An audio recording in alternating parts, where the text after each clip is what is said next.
O'Neill, 2 L's. I serve the SGC under a General Hammond. We're explorers. You see, we're from another planet. The unstable vortex of a forming wormhole. Kawoosh. Indeed. Hello everybody, welcome back to another episode of the Kawoosh podcast with your host Arne and my co-host Evie. We are here talking today about episode 11 of season 2 of Stargate SG-1 and it is called Spirits. Disc 3, episode 3. Yeah. I don't know why I keep writing that down. Yeah, last week we said we were a little bit worried about what was coming. Yeah. But you're just gonna leave it like that? No, it wasn't as bad as we thought it was gonna be. I think they made some smart decisions. Mm-hmm. Of course, us being white people, we can't really be the judge of what's offensive and what's not. But I think this, as far as we know, we think they did an okay job. Yeah. If you feel that we're wrong in this, you're absolutely free to come and correct us. Exactly. Yeah. And they did have a guest star with some note. One of the people who played one of the major roles was a Native American, Rodney Arnold Grant, and he was known for, among things, Dances with Wolves and unfortunately also Wild Wild West. I mean, you can't really blame the people who were in Wild Wild West. No, for, you can't. No. I mean... Well, they needed a new car or a kitchen or I don't know. I legitimately think nobody knew what train wreck it was going to be before they I think so. Yeah. signed up for it. Well, although there were some scenes they should have known like this. You don't always working. get a full script though. You just get True. what you're in True. for. Anyway, we're not talking about that movie. We are talking Nobody about... is talking about that movie. We are talking about Stargate. So yeah, the episode starts with Teal'c opening a box with some kind of iron ore inside it. And they're in the briefing room and Hammond hopes it can, at one time, be used to fight the gold. Apparently the metal is stronger and lighter, or the ore is stronger and lighter than metal, and it is called trinium. I love that they put it in this box. Like, they just put it in this box, and then they open it, and it's loose rocks in there. Yeah. There's no padding or anything. And then Teal'c, like, he holds it, and in the second Hammond says, it's stronger than steel. He just crushes it. Yeah, because the ore itself is brittle. You have to process it. But I just love that they say, we don't have much of this. And Teal'c he just crushes it, yeah. Like, okay, Teal'c. Kind of rude. And they want to extract it from the planet they found it on, and as far as they know, there is no indigenous life. Which, I'm sorry, but the way that they decided this was only a few miles.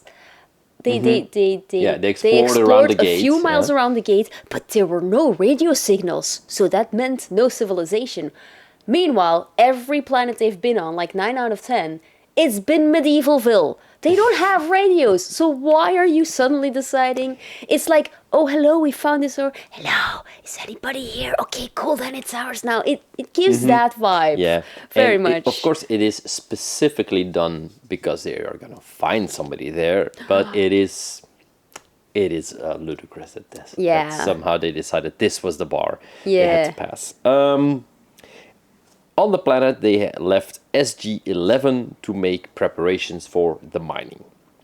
And then suddenly the gate activates and the female gate ignition, so there's like this exchanging with... Does she not have a name? No, she doesn't. Chevron chick? No, that doesn't. Sorry, I was trying something and it didn't work. But she comes in and informs Hammond that SG-11 is returning, and they are all looking out at the gate. And they line up so beautifully for it. They don't just stand in a line. They go like this, like... So but they have the extra wide window to do so. Yeah, but still, like... So the gate activates, they have the code from SG-11, so they open the iris, and suddenly a arrow gets fired. It goes through the window at where they're looking, and it hits O'Neill in the arm. And that's where we cut to the opening credits. Is that before or after Hammond immediately stands up and looks through the window to see what happened. I'm like, you're a military man, sir. Duck and cover. There's Is that also- behind? Is that after I'm not that? sure, and I think there's also a slight continuity error somewhere in there, or logical error, because they're in the briefing room. The gate activates. They stand up to look, and then the arrow gets fired, and suddenly they're downstairs because the control room is lined up with the gate, not the briefing room, because the briefing room is on the level higher. So there's something odd going on there. No, I thought they walked into the control room while they were lining up. That's how I think- thought it well, happened. I think that's probably how it is, but the editing makes it a little bit unclear. I don't know, the background in the line-up shot just screamed control room It to is. me. It is the control room, See? but they cut the part where they go downstairs out of it, so you Yes, see that's Hammond what. going See, through in the a window. movie, or they can't show Anyway. you everything. Anyway. Like otherwise, you just have people going Do to the you know bathroom all the why? time. Do you know why O'Neill gets hit in the arm with I an arrow? do, because somebody, it was you, told me while we were watching it. But okay, let me just read. No, I don't know why. He needed some time off because his daughter was born, so he needed paternal leave. So And then they, how awesome is it that you go to work and you're like, I need paternal, say less, and we shoot. It's just so this is actually the first time that they sideline him for. Well, mostly it's actually because he wants to take care of his daughter. Like the later seasons, they put some of the. They take some of the weight off his shoulders and they put him in less because they wanted to take care of his daughter. And this was the moment she was born. That was this episode apparently. So, Dad got yeah. shot for you on TV.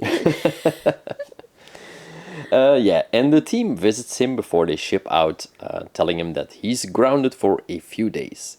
They also found out that the arrow was native North American, but from an advanced design. And then Hammond enters and he wants SG11 found. I'm sorry. Is the giveaway that it's an advanced design is because it used the metal? I think so, yeah. I think so. It's not wood, it's metal. Okay, thank you, Daniel. It's advanced. And yeah. And then I wrote down the Pentagon wants them to be careful and take care in contacting the natives. And I think they said something like, we don't want to upset the natives. Yeah. And then O'Neill snarks, but that's so rare, sir. And I love that for him. Like, And they mentioned that this will be the first time Carter is put into a leadership position. She is going to lead the team through the gate. Okay, on the planet they arrive and they find the camp where SG-1 was supposed to be waiting, but it is deserted. Teal'c notes that Teal'c splits off and goes to the blasting site where they were preparing to mine. And same story, there's nobody there as well. Daniel comes across a laptop, and that one is in the middle of an email that was being written, and it stopped apparently mid-sentence. Teal'c joins them, and he says that the conclusion is that something happened while everybody was working, and they just disappeared. There's no footprints leading away from the site whatsoever. Then they hear something outside, or at least Teal'c does, and he goes to check it out. And he doesn't really see anything, but there's a wolf checking them out from up on a rock. And then Teal'c says he's certain he heard something, so they go out to search. And then Teal'c goes high onto the mountain to look out, and he points at something. So they go towards it, and Carter goes there, and it is revealed to be a totem pole. I know that story-wise you need to be like, hey, look over there. But Teal'c goes up a high where everybody can see him and goes like, look over there. I'm like, aren't you sneaking at all in this situation? And it's also, look over there, and it's like 4 meters yeah, away. it's like look, like just pan. Yeah, if you move a little bit and the trees out of the way, you can see the totem pole. So yeah, there's a pretty cool totem pole there. And I don't think they say totem pole in English. I think it's just totem. Okay. I think that's a Dutch thingy that we say. My apologies. No, you could be right. Then we actually paused the DVD and we we wrote down what we saw. So there was a raven on top. And it is, we already saw a raven a few times. It was in certain shots in the beginning. We see happy faces underneath, and then there is a wolf's head. Then there is another raven, and it is eating a snake-like creature, so probably It's a a gold. gold.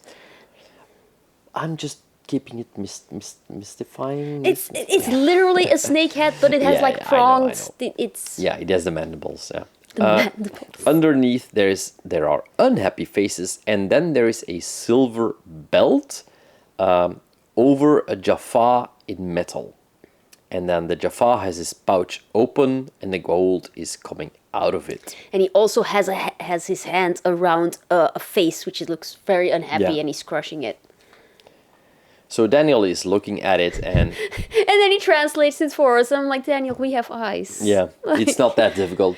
Oh, I can tell the story from this. Everybody can tell the story. Exactly. The metal band on it is the same metal. It's trinium, and then of course it's their history. And the Jaffa probably took them from Earth and brought them here.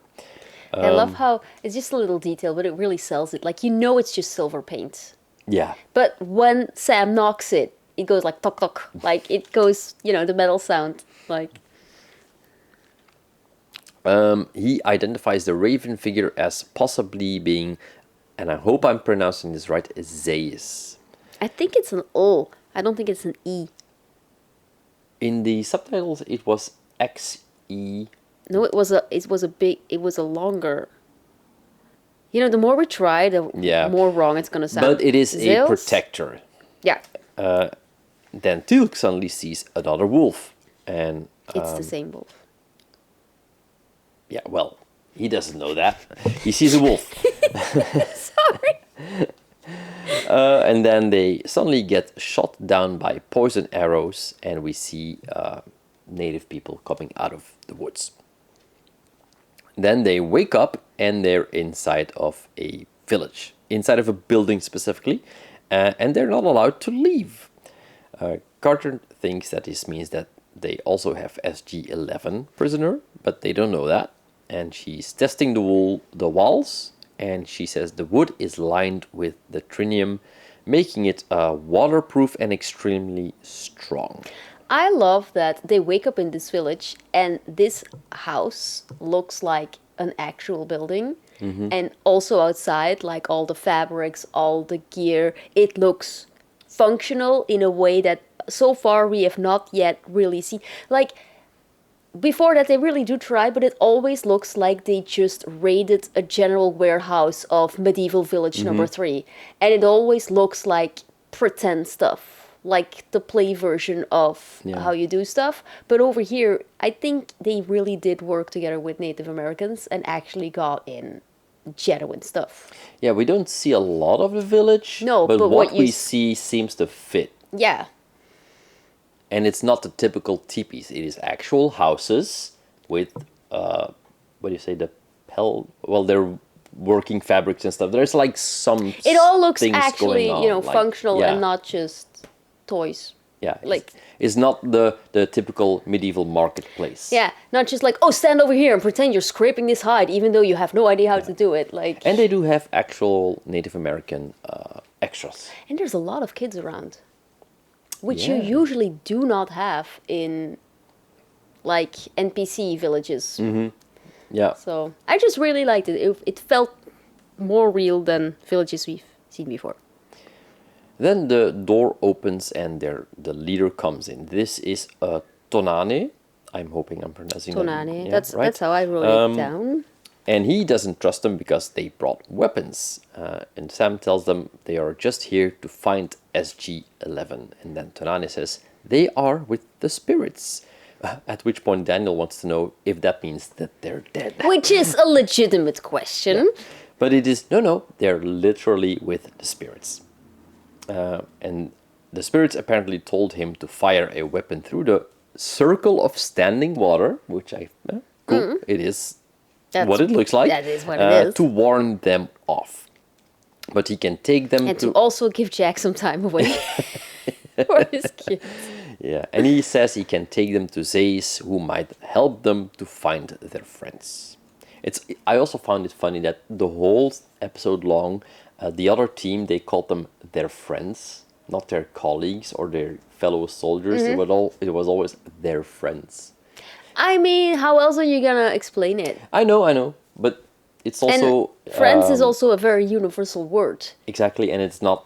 How do you say it's not a violent word or a word that specifies that you might be the enemy? It's like a very general, friendly word. Like they're my Friendly, friends. it's a friendly it's a word. friendly word. Wow. Like, no, but Okay. I thought it was very. It's Sorry, I understand completely the point you're trying to make. No. Non-threatening. non-threatening, exactly. word. So Tonani takes them through the village, and then this was one note that I was like, this felt a little bit off. That they're going to the spirits, and Daniel says that there's probably a dance or a ceremony, and that they should just go along with it. And I was like, this that's is a little bit Daniel. tone deaf. Yeah, like, but it is Daniel, and he has been wrong before. And they do immediately afterwards show that this is not the case, that he's wrong, but it felt a little disrespectful. yeah, I get that. But it does fit his was character. in line with what Yeah. usual And Daniel. immediately after they show that it's not the case. Carter goes up to Tonani and she wants to know how they process the trinium, and they apparently call it gay.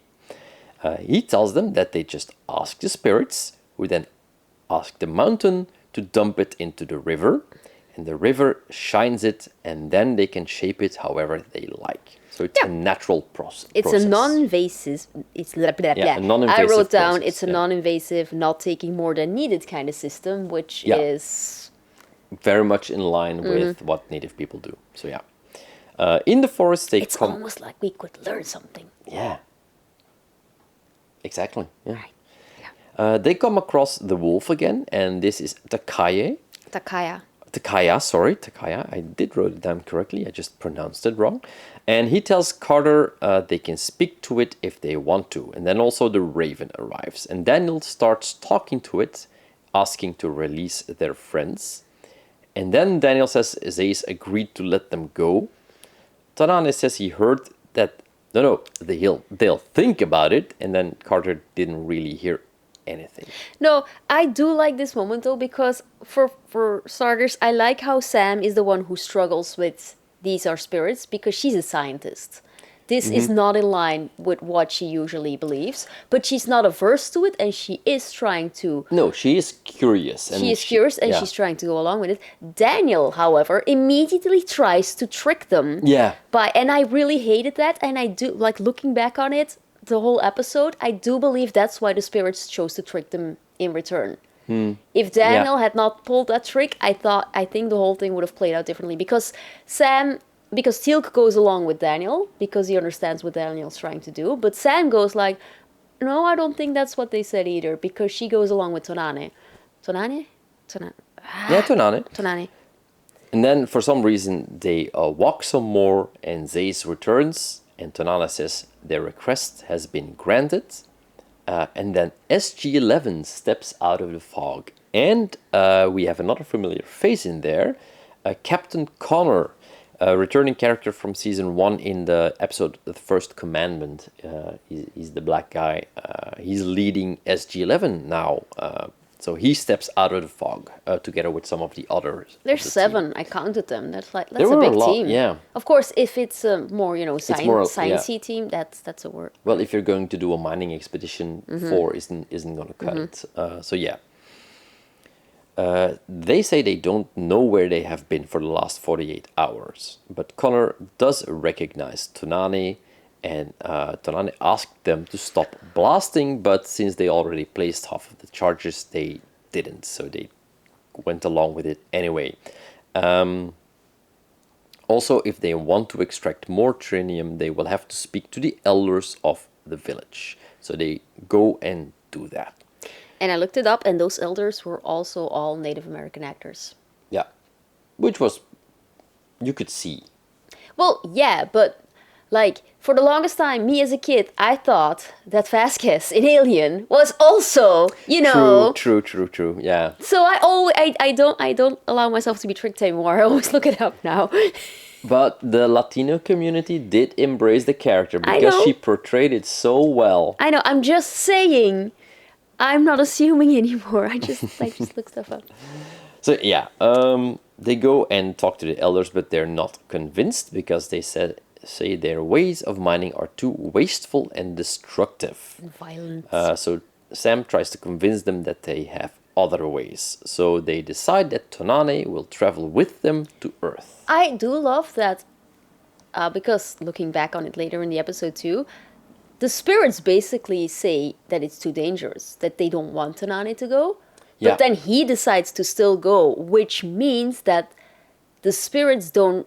I love this little detail because the spirits don't control them. They're not their gods. They're But really they- just friends. And Yeah. if Tonane chooses to do something, they're not gonna stop him. And they do know the dangers of what could happen if he goes along to the other planet, what he could see, what he could learn, and also the bad things he could learn. So they're Yeah, but they still don't stop him, and they could have stopped him easily. yeah. So I really like that. When they return to Earth, Sam fills O'Neill in on what happened. Hammond has some videos on mining, so they show it to Tonane. Which it's just they say we have less wasteful methods, and then they show you the most destructive way to Yeah. tear into a mountain. Like, So yeah, Tonane says their ways are still wasteful. So the answer is no. And I'm like, yeah, then why did you start with stuff that blows up? Like that's well, there is no non-invasive way to mine. that is That's the true. whole point. Yeah, that is true. Daniel wants to talk to Tonane, and he's gonna show him the base and maybe some of his ancestry from Earth, which is basically a trick to get him out of there so they can talk among themselves. Yeah. Although he is interested in talking to him, but Hammond fills them in that they will go in and try to steal the trinium anyway. I wrote down Hammond. No. So yeah, because since they're native people, they migrate with the seasons. So their plan is to wait until they migrate south and then just go in and steal it. I wrote down the American way. I know as a European, pot kettle black. I totally Yeah, understand. yeah, But yeah. I do love how everyone in the room was against this. Yeah, O'Neill immediately Everyone stands was up against to it. this. Yeah. And Hammond, he has the unfortunate job here to play, the devil basically again, which I don't really like. But I do He wish is sometimes the that government here. I do wish Yeah. that sometimes they would underline that if Hammond doesn't do this, they will probably bring in someone worse, which is also not a good line. But I do. Yeah. Sometimes it's like somebody has to be, the deliverer of bad Yeah. news, and it's gonna be Hammond, which I think it's things that will come up in later Mm-hmm. seasons when they spend some more time with Hammond and he gets to do some more. It's probably because I know. Well, this is very early Hammond. Yeah. But this is nitpicking for me. I do love. So far, I love how the diplomacy has been going on in this episode. They try again, and this is the point where they say well, we tried it a nice way. We're gonna cheat, and everybody in the room is against this, and I really needed that. Yeah. Because He's also at this point he's just a messenger. You can't Hmm. bring in somebody new to bring the news every time something happens No. because then why do you have the character there? No, so true. yeah, and then Jack goes on a tangent, and he Yeah. goes maybe someone needs to stop and think about repeating history, think about Aboriginal rights, and maybe Yeah. even doing the moral thing. And he actually walks out. Yeah. So Connor goes to Hammond to talk, and he is revealed to be a spirit, and he zaps Hammond away. And he goes back to the briefing room where suddenly SG11 is standing. So, and I think it was one continuous shot to have this kind of reveal that they're suddenly there. And he tells them the Earthlings want to deceive their friend Tonane. They are all spirits, they're not the real SG11, and they start going through the base, disappearing people. So O'Neill sees it happen and manages to sound the alarm, and he locks down the base. And he then runs into Sam and Teal'c. So they go over to the med lab, where they run into Dr. Warner, who tells them it was Tonane who disappeared the people. But they pretty fast. They're pretty fast in catching that it's not the real Dr. Warner, and they demand to know who he is. He tells them that he is a guarding spirit and he wants them to take him to Tonane. So they shoot him with a Z, and as he falls to the floor, his true form is revealed. It is some sort of humanoid alien with gills on his face, which is actually some pretty cool makeup. It is very cool makeup, and there's also, I didn't know if you noticed, but there's Yeah. a pump in there. Yeah, and it when they're moves. talking, it moves, but it doesn't just move all four at once. It goes up, it goes from top to bottom, and it goes like top, and then it And repeats. there's also some breathing No, animation yeah, in that's there. what I Yeah. mean. It like breathes Yeah. while they talk, and it's really well done. They must have been in makeup for hours. Yeah, and it's not big. It's No. pretty Yeah. subtle. Well, not subtle maybe, but it's Yeah, but it's still, you thin. have to It's make not it- like it's not bulky, is what I'm Yeah. trying to say. So yeah, that is actually pretty cool. It looks weird, but it's pretty cool. Yeah, they put all their, money in there, and then they had nothing left for outfits because what were they wearing? I think it's the silver outfit from the other alien race they adopted. I think We have some so. silver jumpsuits lying around. Put it on him. And also, and I know that this is just me, because I am very much nipple equality over here, but why did the men have nipples and the women did not? I did not notice. Oh, I always notice. Like, how is this? This is Batman all over again. Yeah. One of them took the form of Hammond. The wolf is also there, and they want to find Tonane and return to the planet. And if you pause at the right time, you also see the wolf's handler. Oh, really? Just the hand, though. It's like, who's that guy? It's like, that's the wolf handler. Ah, that makes sense. Daniel witnesses the conversation through a door. Through a door that is a Through jar. a jar? Through a jar. No, through a door that is a jar. No, through a jar. That is a door. Open jar. No. I'm sorry. That's a dumb joke. They are actually hiding in a storeroom, and Tonane at this point just wants to go home because And I Daniel. love how he says it. He's like, can I go home now? And it's just like, he's tired of Yeah. shenanigans. Yeah, it's really obvious at this point that he's catching on what's happening, but he's still respectfully and he just asks plainly, "Can I please go home?" I really like the actor because this could come over childish and naive, but he's not. He's just honest and straight to the Yeah. point, and he's just really clear with what he feels and what he wants to do. So yeah, Daniel wants to go and find Jack first. So they find the team in the med bay where they have the alien on the table. And Jack wants to know if Tonane knew that SG-11 were aliens, but Tonane wants to know what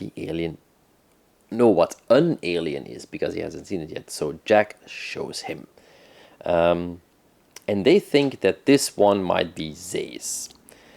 I think it's Zales. We're gonna look it up because now it's gonna It bug could me. be Zales. I Zales. was confused. Is this a capital letter I or an L?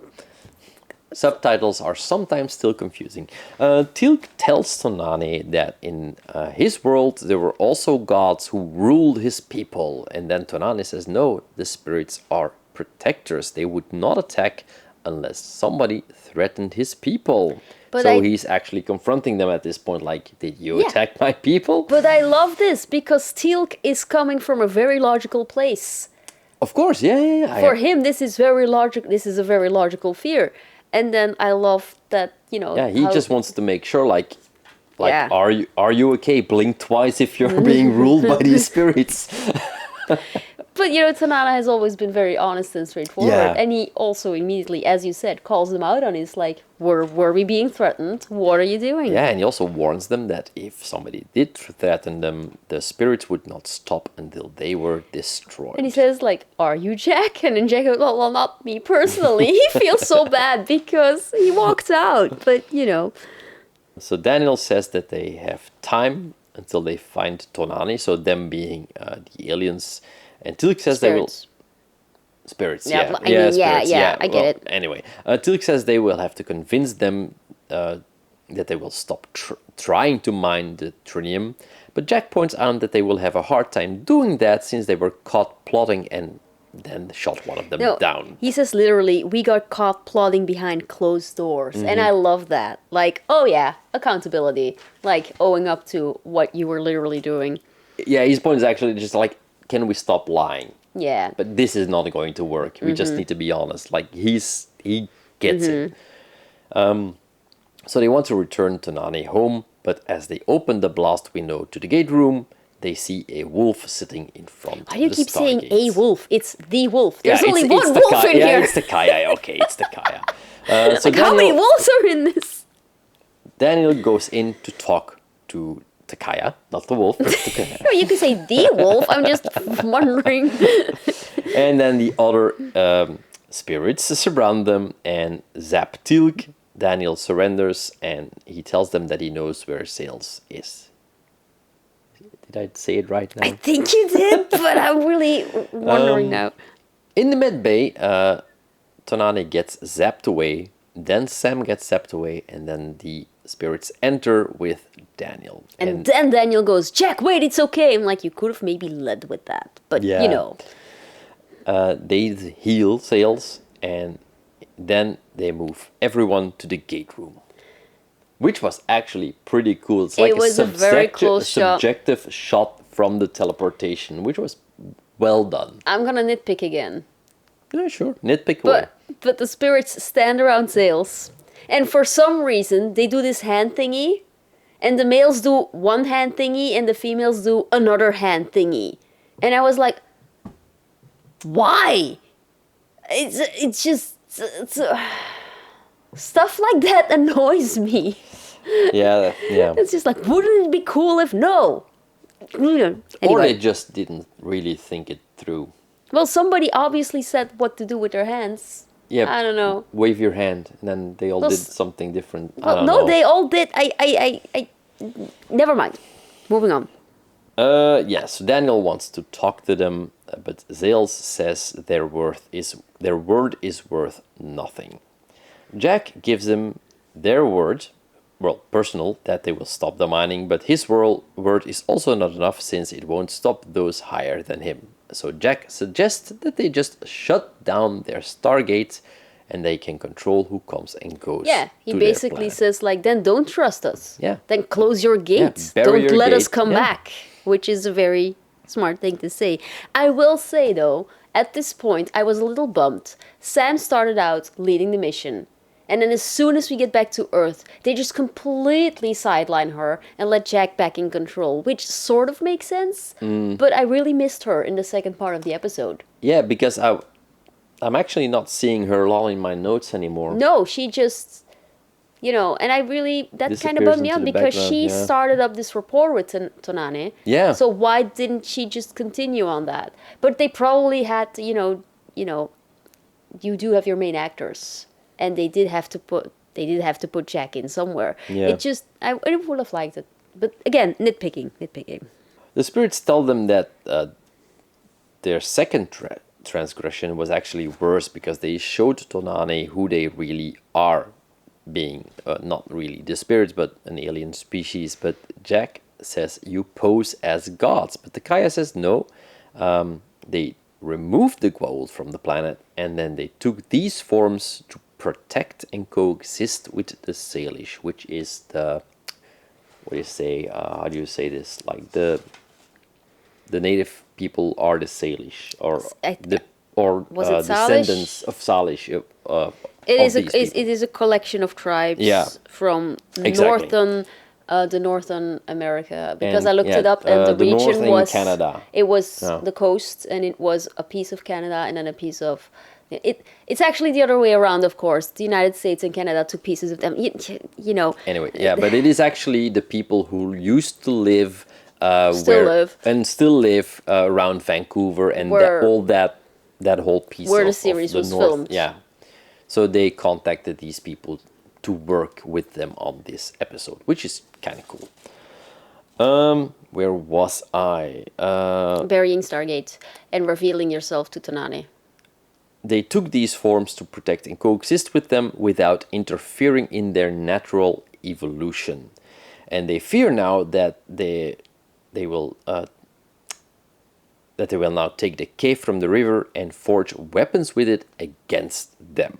But Daniel counters that the native people on Earth, the ancestors of the Salish, still value the natural world more than technology and that they can trust them. So they bring back Tonani and Jack introduces them to each other. And the spirits tell them that this is our true form, but they can take many forms, and Tonani may choose the form that he finds more pleasing. And Tonani says that they should take the form that makes them most happy.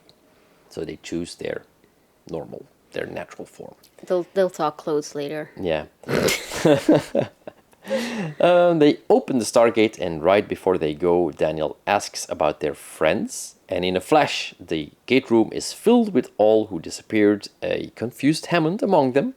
And Tonani leaves through the gate, and we cut to credits. So they made some smart decisions here. I was pleasantly surprised because this could have gone really, really bad. Yeah. Because, white writers can be pretty tone deaf. But yeah.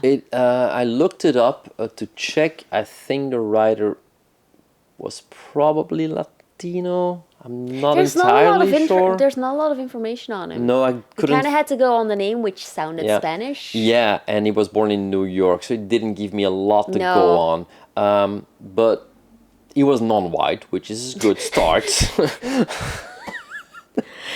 But most people are non-white. Yeah, true. Technically we're a minority. But yeah, they made some smart decisions by moving it away from Earth, and they were able to make it a little bit their own, so any inconsistencies could be blamed on the fact that they're not really from our planet. So that's already... Well, you do say inconsistencies, but I think that there's more consistency in this episode than other episodes in our medieval history. I mean... Yeah, true. Yeah, or even the Mongol episode, which was God, no, atrocious. it's not. Oh my gosh, they learn. Coming from there to here, like leaps and bounds. Yeah. Like what even was that? And they didn't even have tents. They just had sheets on lines between trees. Yeah, but the fact that they focused on the fact that these spirits exist, but they're aliens. But that's not actually the point. The point of the story is, will they be accepted? And I thought that's a really good choice. Like, make it about that in the end. Yeah, which makes it a very strong ending. And also, I really like the point of, yes, you're right, our leaders can be trusted, so don't trust them. Yeah. Which is, a pretty ballsy thing to say for a military character in the 90s. Yeah. Yeah. He's actually one of the people who keeps saying, no, we made mistakes. Let's not make these mistakes again. So they're actually pointing at it, and they may not have a solution. Well, a solution to fix everything, but they can say we can help you. Just be on your own. Yeah. Stay away from us. That's their solution, which is it fits in the world, in the story. It's not okay.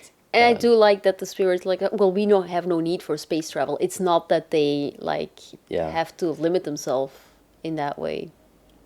So yeah, I liked the episode. It was a good one. Same. I think that's about all I can say about it from our point of view. Yeah. So yeah, I think this is a strong one. It's a good one. They make some good points. So what's the next one about? The next one is Tok'ra Part 1. Tok'ra Part 1. And then Tok'ra Part 2. It's a two-parter. What? No. We'll see. I think we'll probably cover them in 2 episodes, because otherwise it might be a really long one. Yeah. Let's just do it one at a time. Exactly. So that will be next week. So yeah, looking forward to that one. They will bring back Sam's dad for that one.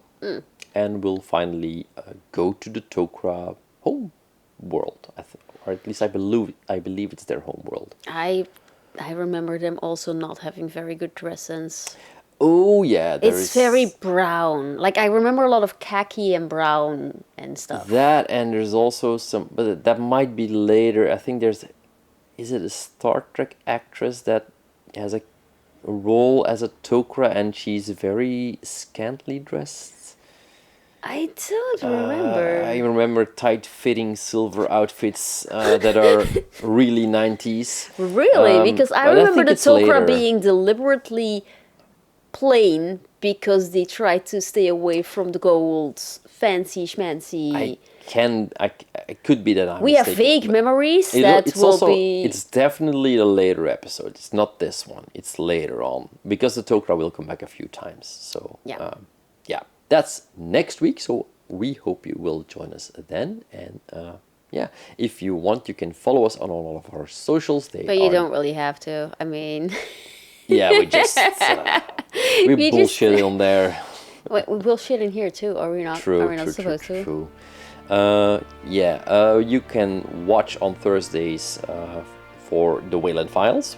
We are doing our campaign, War of the Colonies, so that one is running. Is there anything else that we're doing? No, I don't think so. We're doing this on Monday. Our and best, Arne. We're doing our best. We're doing our best. Let's just end it here. Yeah, we'll see you all next week for another episode. Bye.